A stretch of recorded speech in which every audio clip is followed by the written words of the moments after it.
reading and writing numbers up to 100,000 in symbols and in words. There are things that you need to remember in order to write numbers into words.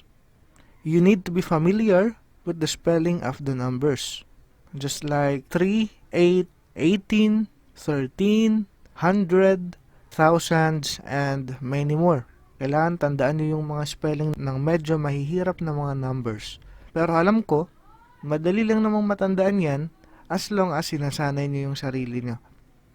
Here are the common mistakes na nakikita ko sa mga sagot nyo. So tandaan para hindi nyo na ito maulit. 4, 14, and 40. Mapapansin nyo na yung 4 and 14 may O at U, while yung 40, O na lang. Karamihan dito nagkakamali sa spelling na to, kaya tandaan nyo to ha. Next, the use of hyphen, yung ganito, yung pangdugtong, di ba? You will use hyphen if the number ends with ty and then followed by another number. For example, we know that this is 21. Nag-e-end siya sa ty at may kasunod pa siya na number. So, lalagyan natin siya ng hyphen. That is how you properly write 21. Okay? Another example, 75, 86, 143. Next, the unnecessary use of the word and. Minsan ginagamit nyo to kahit hindi naman kailangan. For example, 215. Pwede nyo naman siyang isulat as 215. Another one, 10,605. Pwede nyo namang isulat siya ng 10,605. Kahit wala ng and. Minsan, naririnig nyo to sa ibang tao na may and. Okay lang naman yun, pero hindi siya masyadong formal sa math kasi kapag nag-aral na kayo ng decimals, ang decimal point ay binabasa bilang and. So, ang mangyayari, maisusulat nyo ang number na to as 412 and 6/10. Kung mapapansin mo, doble na yung and mo, redundant, paulit-ulit ka na ng and. Pwede mo naman siyang isulat as 412 and 6/10. Hindi na kailangan ng isang and na to. Ang kailangan ay ito dahil para siya sa decimal point. Naintindihan?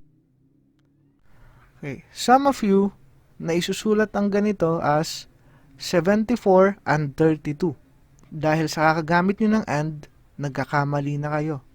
Tandaan, kailangan nyo munang isulat yung nasa group ng thousands and then isusulat nyo yung word na thousand bago nyo isulat yung nasa group ng ones.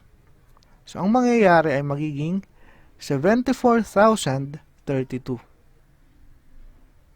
Another example. Some of you na isusulat to as 120,903. Nakalimutan na naman yung 1,000.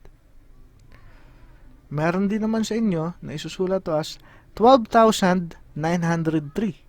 Naisulat na yung 1,000, nagkamali naman sa pagsulat ng 120.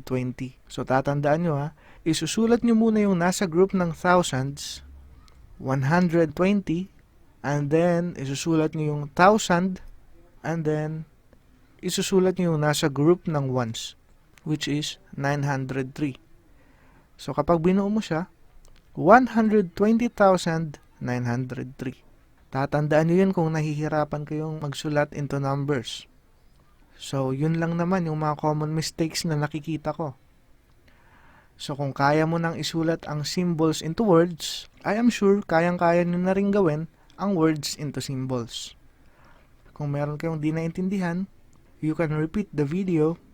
At kung naintindihan nyo na, you can get your modules and just do it.